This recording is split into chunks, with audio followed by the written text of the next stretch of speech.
from MobuzzTV on Monday, April 30th, and I love it when things become so cutting edge that they then have to go back and be retro. Like Wikipedia, for instance. Despite the flack it gets and the endless debate about its accuracy, it's still the online reference. It's so big and wonderful and popular, in fact, that it's decided to go offline. Yep, Wikimedia is going to release a CD version of the online encyclopedia. But how many CDs, you ask? I mean, in the English version, there are currently over 1.7 million articles.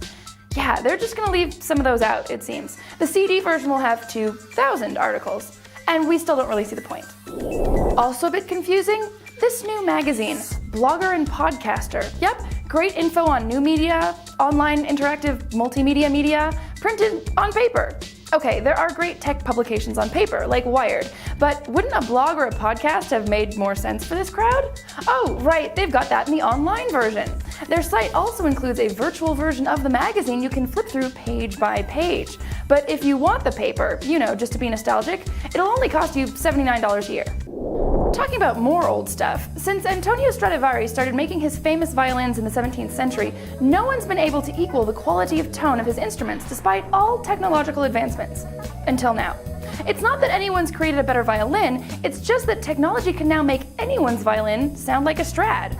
Scientists in the UK have developed an electronic device that picks up and alters the sound of a violin to give it the tone of a Stradivarius. Said Professor Patrick Gaidecki, quote, "In effect, the processing system becomes the violin body, which is the part of the instrument that determines its sound, not the strings, for example. And the technology has other applications as well. It can eliminate background hiss in old recordings, and can improve hi-fi output by rebalancing and adjusting sound according to the system's flaws." Alright now, let's break for The Many Worlds of Jonas Moore.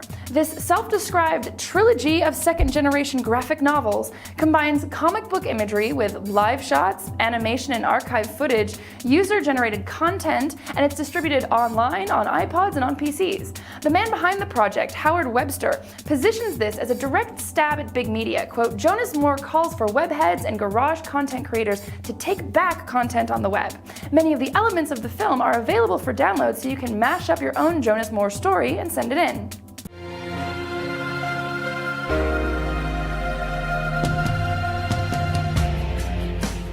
Starring Colin Salmon, known from Resident Evil and James Bond flicks, this is the story of a world in which, for example, the British Empire never fell, and which is more virtual than reality, with a population kept docile by an all-pervasive gaming network. Jonas Moore is a character in one of those games who is the first such being to become sentient. He is tagged as a virus in the system and is therefore on the run. I don't know, but I want you more each day.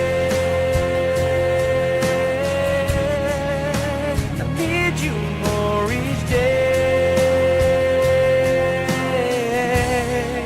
Gonna make me feel this way, and no more can I take to get me through this pain. You're all that I know. I'm breaking down these chains. I try to. From the website, it's hard to get a clear picture of exactly what this will be. Like, are these feature-length films or clips? Will the user-generated content be part of the trilogy or separate, like spin-offs? What's Jonas doing in Nazi Germany? And what does the British Empire theme have to do with the gaming theme? So many questions, but enough potential that we will certainly be checking back. And now some good news for the many folks out there just itching to get their hot little hands on a Wii, but who have so far been frustrated. Nintendo has come out and called these stock shortages abnormal and plans to speed up production to compensate. Nintendo's president, Satoru Iwata, has admitted, quote, "We have not been able to properly foresee demand. The Wii has already sold over 5 million units, and Nintendo says they hope to sell a total of 14 million by March of next year." Lastly, we recently checked out Car2, a meta search engine that instead of giving you lists of search results, gives you maps of them.